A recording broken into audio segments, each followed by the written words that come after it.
Next 9 news में आपका बहुत बहुत स्वागत है। मैं हूं आपके साथ अबरारुल हक रहमानी।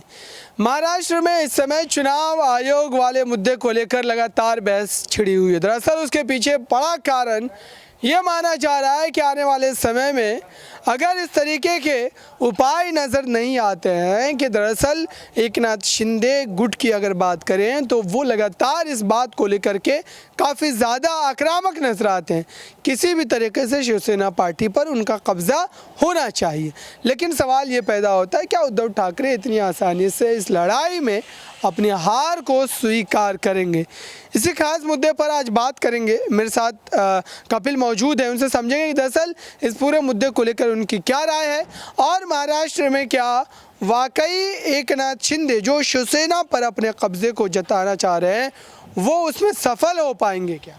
बिल्कुल, जिस तरीके से लगातार हम देख रहे हैं कि 16 विधायकों पर तलवार यहाँ लटकी हुई है और उद्धव ठाकरे और एकनाथ शिंदे दोनों के बीच लड़ाइयाँ जारी हैं। आने वाले वक्त में ये भी देखना होगा कि बीएमसी का एक बड़ा चुनाव है, लोकसभा का बड़ा चुनाव है, लेकिन उससे पहले अगर 2 विधानसभा सीटों की बात करी जाए तो वहाँ पर उपचुनाव है और उसके बीच भी कहीं ना कहीं शिंदे कांग्रेस और एनसीपी से बात करते हुए नजर आ रहे हैं। निर्विरोध चुनाव को लेकर वो आग्रह करते हुए नजर आ रहे हैं। तो ये भी देखने को मिल सकता है कि शिंदे जो है वो कहीं ना कहीं अब सॉफ्ट पॉलिसी अपना रहे हैं, क्योंकि वो ये मानकर चल रहे हैं कि फैसला उनके हक में आ सकता है या फिर विरोध में भी आ सकता है। और अगर विरोध में आता है तो उसके लिए कहीं ना कहीं उन्हें पहले सोचकर चलना पड़ेगा कि ऐसी स्थिति में आखिर क्या करना होगा। तो शरद पवार के साथ साथ कांग्रेस को से कहीं ना कहीं बातचीत जारी है। हालांकि इसको लेकर कयास यही लगाए जा रहे हैं कि ये सिर्फ उपचुनाव को लेकर बात की जा रही है, इसके आगे कुछ भी नहीं है। तो यहाँ पर जो है अगर महाराष्ट्र की राजनीति की बात करी जाए तो लगातार गर्माती हुई नजर आ रही है। तमाम ऐसे मुद्दे हैं जिनको लेकर एकनाथ शिंदे फिलहाल ये दावा कर रहे हैं कि इसमें जीत उनकी होगी, लेकिन कोर्ट में जब ये मामला पहुंचता है, चुनाव आयोग के पास ये मामला है, तो कभी भी ये जो चीज़ें हैं ये बदली जा सकती हैं। काफ़ी बड़ा जो है यहाँ पर खेला हो सकता है। तो अबरार, इस बारे में बस यही कहना चाहूँगा कि 16 विधायकों की अयोग्यता को लेकर जिस तरीके से लगातार सुनवाई जारी है, फिलहाल साल 2 साल मुझे लगता नहीं कोई बड़ा फैसला आ पाएगा, लेकिन जब भी फैसला आएगा हो सकता है कि तब तक इतनी देर हो जाए उससे एकनाथ शिंदे को कोई खास असर ना पड़े। अगर यहाँ पर देखें कि शरद पवार को लेकर के तमाम बातें कही जाती रही है, बीजेपी लगातार यह आरोप लगाई है कि शरद पवार के इशारों पर उद्धव ठाकरे फैसले लिया करते थे और उसी की वजह से यहाँ पर उनकी सत्ता भी चली गई। पार्टी के कई विधायक, कई बड़े नेता नाराज़ हुआ करते थे। तो इस बात में कितना दम है? और अभी जिस तरीके जो ख़ास जो एक तरीके से आप कह सकते हैं कि जानकारी ये है कि वर्ली में जिस तरीके से आदित्य ठाकरे ने एक चुनौती दी थी और कहा था एकनाथ शिंदे को वो वर्ली से चुनाव लड़े, और इस जो है चुनौती को स्वीकार करते हुए उन्होंने वहाँ पर अपनी जो है पार्टी की एक बड़ी रैली रखी और उस रैली में जिस तरीके से लोगों की कम भीड़ नजर आई, क्या ये चीज़ें बतला रही है कि एकनाथ शिंदे की सियासी ताकत उस तरीके की नहीं है जितना कि बताने की कोशिश की? देखिए, एकनाथ शिंदे की सबसे पहला सवाल अपनी सियासी ताकत को लिया है, तो बस मैं यही कहना चाहूँगा कि शिंदे जो है वो अगर शिवसेना की बात करी जाए तो वहाँ पर एक विधायक के पद पर थे, इससे ज़्यादा कुछ उनके पास था नहीं। लेकिन 39 विधायकों के साथ उन्होंने जब बागी होकर भारतीय जनता पार्टी ज्वाइन करी तब उन्हें मुख्यमंत्री का जो पद है वो बढ़ा दिया गया। तो ये माना जा सकता है कि विधायक और मुख्यमंत्री पद तक का जो सफ़र था वो कहीं ना कहीं कह लीजिए कि या तो किसी का दिमाग था या फिर उनकी किस्मत थी। शरद पवार को लेकर भी आपने सवाल किया, मुझे नहीं लगता कि शरद पवार अपना नुकसान करना चाहते, क्योंकि समर्थन जो है वो उद्धव ठाकरे को एनसीपी का भी था जो शरद पवार की पार्टी है, कांग्रेस का भी था। तो यहाँ पर ये कहा जा सकता है कि दांवपेच जरूर एकनाथ शिंदे ने शरद पवार से सीखे थे, लेकिन कब कैसे इसका यूज करना है ये खुद एकनाथ शिंदे ने डिसाइड करा। लेकिन शरद पवार जो है महाराष्ट्र की राजनीति में काफी इंपॉर्टेंट हिस्सा रहे, महत्वपूर्ण पार्ट रहे हैं, और ये बात कई बार जो है वो एकनाथ शिंदे के मुंह से सुनने को मिली। उन्होंने कहा कि जब मुझे टाइम मिलता है तभी मैं कॉल करता हूँ, उनसे बात करता हूँ, और एक बार उन्होंने ये तक कह दिया था कि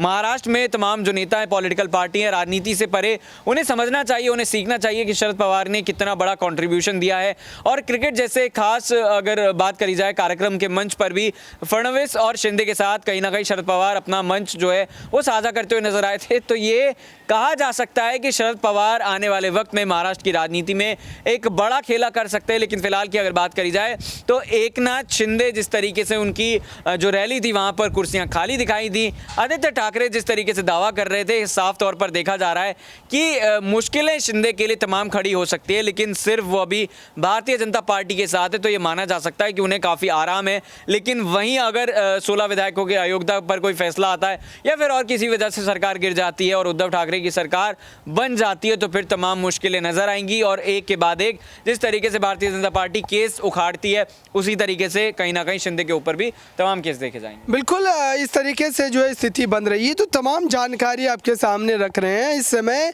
राज ठाकरे को लेकर के भी बात कर लें। दरअसल राज ठाकरे एक बड़ा चेहरा है, भले सीटों के लिहाज से वो लगातार जो है महाराष्ट्र की सियासत में पिछड़ते चले जा रहे हैं, लेकिन एक सवाल ये है कि दरअसल महाराष्ट्र में अब क्या राज ठाकरे वाकई जो है इस वक्त उभरने के जो है मिजाज में नज़र आ रहे हैं, क्योंकि जो है बीएमसी चुनाव को लेकर के ख़ास तौर से बताया जा रहा है कि अब आने वाले समय में ठीक इस तरीके के जो है बदलाव देखने को मिल सकते हैं। फिलहाल ये भी जो है स्थिति बन रही है कि यहाँ पर अगर इस तरीके से मामले बनते हैं तो जाहिर सी बात है कि उद्धव ठाकरे को राजनीतिक रूप से एक बड़ा नुकसान हो सकता है। तो राज ठाकरे क्या अब जो चुनाव होंगे बीएमसी के उसमें वो बीजेपी के साथ जाएंगे या फिर उद्धव ठाकरे के साथ जाएंगे, क्योंकि उनके पास 7 सीटें हैं और इस लिहाज से देखा जाए तो एक ताकत ज़रूर है, भले ही सीटों के लिहाज से कम है, लेकिन राज ठाकरे को लेकर के क्या राय है? क्या राज ठाकरे वाकई जो है उद्धव ठाकरे के साथ जाना चाहेंगे या फिर बीजेपी के साथ जो है जैसा उनका अभी तालमेल देखने को मिल रहा है वो उसी को लेकर के जो आगे बढ़ेंगे? देखिए, सबसे पहले हम बात करते हैं भारतीय जनता पार्टी के साथ जाने के अगर बात करी जाए तो राज ठाकरे लगातार जो है वो एकनाथ शिंदे से मिल चुके हैं, देवेंद्र फडणवीस से मिल चुके हैं और इस बात के कयास भी लगाए जाने लगे थे कि बीएमसी चुनाव से पहले एक गठबंधन और देखने को मिल सकता है जो राज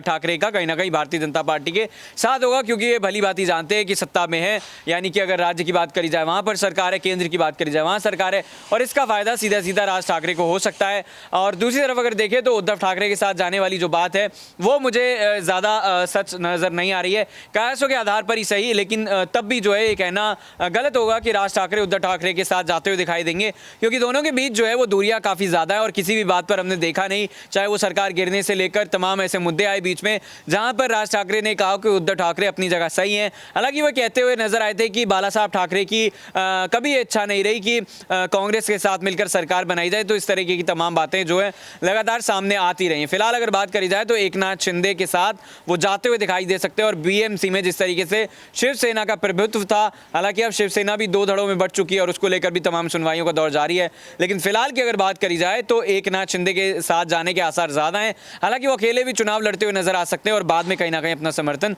दे दे, ऐसा भी हो सकता है। बिल्कुल राज ठाकरे की जो स्थिति है इस वक्त आप कह सकते हैं कि संदेह की नज़र में देखी जा रही है, क्योंकि वो बीजेपी के साथ लगातार आप कह सकते हैं कि इस वक्त संपर्क में ज़रूर लगातार उनकी रणनीतियों के साथ काम किया जा रहा है और देखते हैं कि आने वाले समय में महाराष्ट्र में क्या बदलाव होते हैं। इस खास रिपोर्ट में बस इतना ही। देखते रहिए ताज़ा तरीन खबरों के लिए नेक्स्ट 9 न्यूज़ को। धन्यवाद।